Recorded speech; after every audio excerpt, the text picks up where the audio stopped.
The truth is that sometimes when I see the way the Nigerian government they deal with my people, I dey ask, who give you the power? Like, what do you they think? Because now we be say the Nigerians don't decide they want protest. At the same time, the Nigerian government decided to package rice to cup. Go they throw and go they give them. It's sad anyway because the people that are hungry, they do not have choice. But however, this video where I want give una, so it will give una more clearance, like it will give una more understanding about some of the things where they go on. When we talk about the aspect of MTN, right? We be say the people they're going to protest. Why be say that they protest? I don't understand why be say anything that comes to Nigeria is always different. Everything I know say yes, they give them enough time, maybe they change their NIM, whatever. But when I still believe say some people there for that Nigeria where they never shop, now they see money where they will take what they do NIN. So watch out. Everybody's life has been lost in this our country, Nigeria.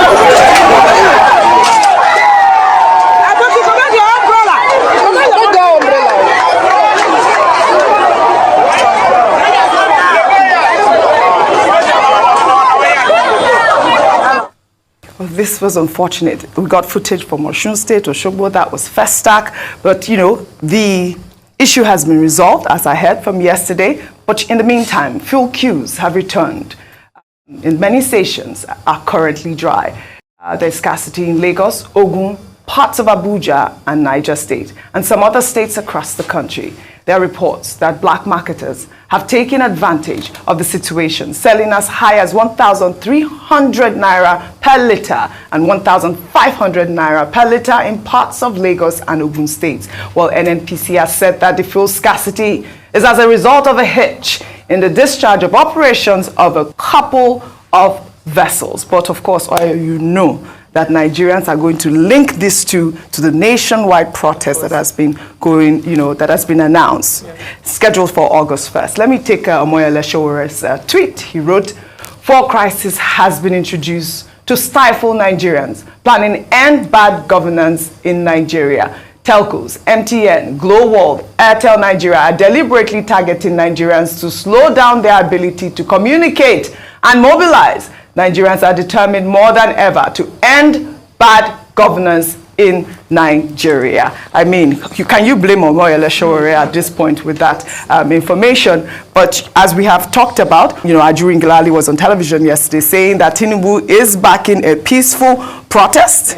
No one is stifling Nigerians to go out and protest. The idea is that it has to be peaceful. Yes, and in that show of what he has said, the NCC has actually directed that all lines that were blocked by MTN ought to be unblocked. Yes. Right. So hopefully today we'll see some sanity. Well, as you see from footage there, the people who destroyed properties of MTN, now that their lines will be unblocked, what will they do about that? So it's just this pen chance for destroy, you know, get upset and do that. That's the difficulty. Almost gives a foretaste and then credence to what has been said with regards to things getting violent because people are hungry and angry. And I mean, just look at this. Yes. They are going to unblock their lines now. What will then happen? I hope the people who were responsible for this will be apprehended. Absolutely. This was provoked by MTN. I hope that MTN will take, also as well, responsibility both for of that. Them, yes. Can you imagine not being able to use your line for a couple of days? Some people didn't have Wi-Fi or anything. But Oji, let me also say something about complicity and responsibility Absolutely. on the part of Nigerians. In 2020, when this announcement was made, a deadline of December 2023 was given for everyone to link their lines to NIN. This deadline had been shifted a number of times, and I recall, and I believe that the last or latest deadline was meant to be July 31st. In compliance with that, MTN then went ahead, because the number of people have gotten several deadlines, messages, go and link. The only thing I'll then say is inefficiency of the NCC in some parts, because some people who linked their NIN still had their lines blocked. This is the complaint of many. Yes, but that's what there are happened. also people who didn't link the NIN despite the many calls by NCC, advocacy by even the telcos themselves, sending out messages, we'll give you free spots, and people just didn't bother to do it. And then last minute they start rushing. But so just to mention that I'm glad that the directive has been given, and just to say that it's also an indication that it was not sabotaged by the government to block Nigerians from making telephone calls. Well, all right. Let's take reactions. to President Bola Ahmed Tinubu's directive to the Nigerian National Petroleum Company Limited to sell crude oil to the Dangote Petroleum Refinery and other refineries in Naira, while billionaire businessman Femi Otedola, who is reputed as strong man of the financial and capital markets and a long-time associate of the president of the Dangote Group, Aliko Dangote, shared the news in a post on X with the caption, President Tinubu offers lifeline to Dangote Refinery, NNPC to sell crude to it in Naira. Well, he also wrote, to ensure the stability of the pump price of refined fuel and the dollar-naira exchange rate, the Federal Executive Council adopted a proposal by President Tinubu to sell crude to Dangote Refinery and other upcoming refineries in Naira. Dangote Refinery at the moment requires 15 cargoes of crude at a cost of $13.5 billion yearly. NNPC has committed to supply 4, but the FEC has approved that the 450,000 barrels meant for domestic consumption be offered in Naira to Nigerian refineries using the Dangote Refinery as pilot. The exchange rate will be fixed for the duration of this transaction. Afrexim Bank and other settlement banks in Nigeria will facilitate the trade between Dangote and NNPC Limited. The game-changing intervention will eliminate the need for international letters of credit. It will also save the country of billions of dollars used in importing refined fuel. I mean, this is completely amazing, great news for Nigeria and the currency. But I mean, Femi Otedola now, he has turned into a blogger over the refinery's debacle. His tweets on the refinery now has garnered a total of over 8 million views combined. I mean, it is nice to see that he has been supporting his longtime friend. In fact, they are both vacationing in Monaco as we speak. I think it's a good development, good decision that the Tinubu government has taken. They say thinking out of the box. Zak Adidich says, okay, to help stabilize the Naira, it will help with foreign exchange issues. About $7.3 billion will be saved. All of that is brilliant. The question is, what impact will it have on the pump price of fuel? We would like to see that. The second question is, when Dangote raised the alarm, he wasn't asking for payment in Naira. He just said, let us have crude so that we don't have to go and buy from abroad. Let us also sell in at market rate. And all of that conversations are started. Now, as for Femi Otedola supporting Dangote Refinery, well, Femi Otedola is an activist investor. Absolutely. He is also an investor in the Dangote Refinery. But he has also helped, like Zak Adidiji, to identify the advantages. The third question is the question that was raised in our conversation with Issa Aremu. Where is the crude going to come from? I think that President Tinubu should go beyond this symbolic gesture to now work on the crude. And I listed some of the oil blocks that the investors, the private investors, have not been given the operatorship rights. OML 11, 25, 26, 42, and even the OPL 245 that have been very controversial. Take OML 2042.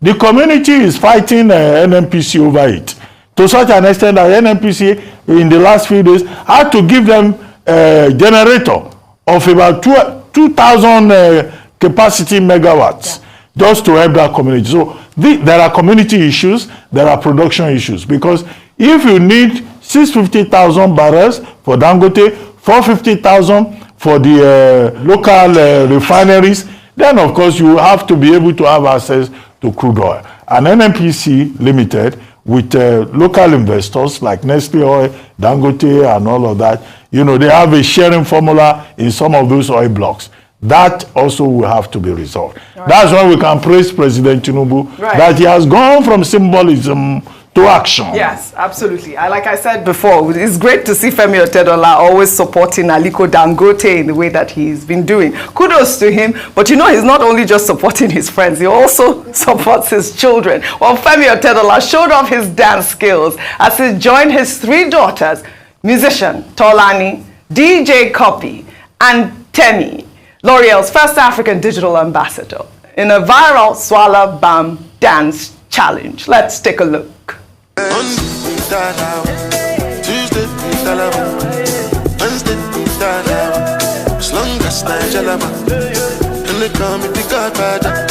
Move like an Italian.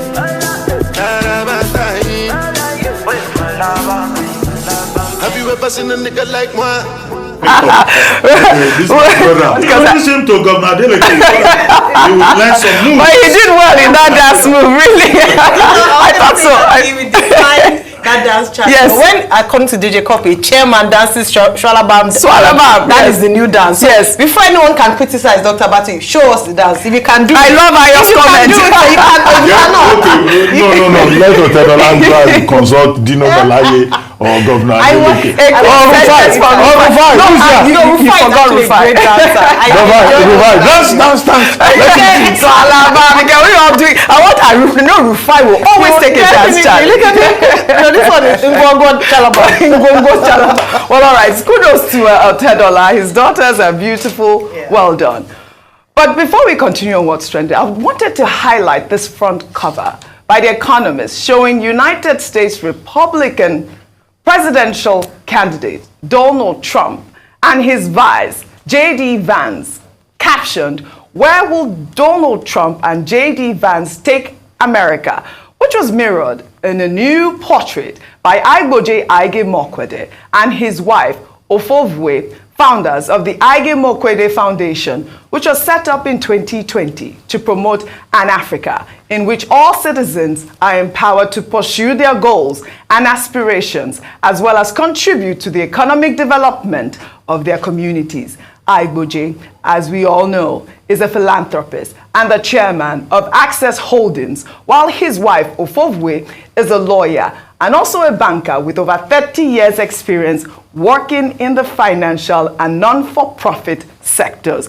Powerful image. I mean, these are power couples, but most importantly, they have given back to Nigeria and Africa at large with their Mokwede Foundation. Yes, really quickly. Absolutely, very quickly. This caption on The Economist was, "Where would J.D. Vance and Trump take America?" I think it's "Where would Ig and Ofowe take Nigeria?" And they've been taking Nigeria since 2020, like you highlighted, through the foundation. They're very big on civil service reform, and also on public administration. And I know that they've actually sponsored a number of people, young people, current and future leaders, to the Blavatnik School of Government in Oxford University. Absolutely. And I think that's such a way of giving back, especially because they recall during their growing years that the civil service was something to be proud of. And it's a critical part of building a nation if our public sector can work. So Absolutely. brilliant work and Brilliant. great imagery there. Brilliant. It looks like a Kelechi Amadi Obi picture. Well, I don't know yet, but it is. is brilliant to see both of them continue to champion good governance in Nigeria. Kudos to Igboje and Ofovwe. Well, speaking of the protest, the United States, the United Kingdom, and Canada have issued security alerts to their citizens in Nigeria, warning of potential violence during the planned nationwide protests. In several travel advisories, the 3 countries caution their citizens to avoid areas where confrontations between security agencies or protests might occur. The U.S. mission in Abuja urged Americans to avoid the rallies, advising them to stay clear of crowds and demonstrations and stay updated via local media. Well, young people took to the streets in Lagos on Monday and held a counter rally to say no to the planned nationwide protest scheduled for August 1st. The protesters were said to have converged from different parts of Lagos to express their support for the Tinubu-led administration while calling on other youth to shun violent protests. Let's take a look.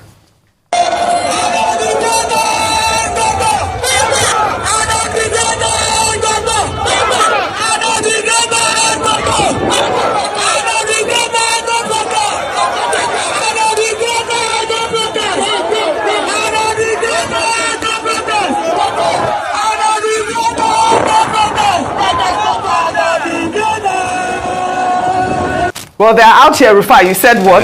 You see here. You see here, they're out there. See, it's not that when the protesters that won the protest now start protesting, police will now start we will now hear there's violence, police have to quell it. We have start hearing people getting shot. So you can see now, people that don't want the protest peacefully protested. No violence. So and we don't want a case that these people that are protesting their own will now go and join the protesters.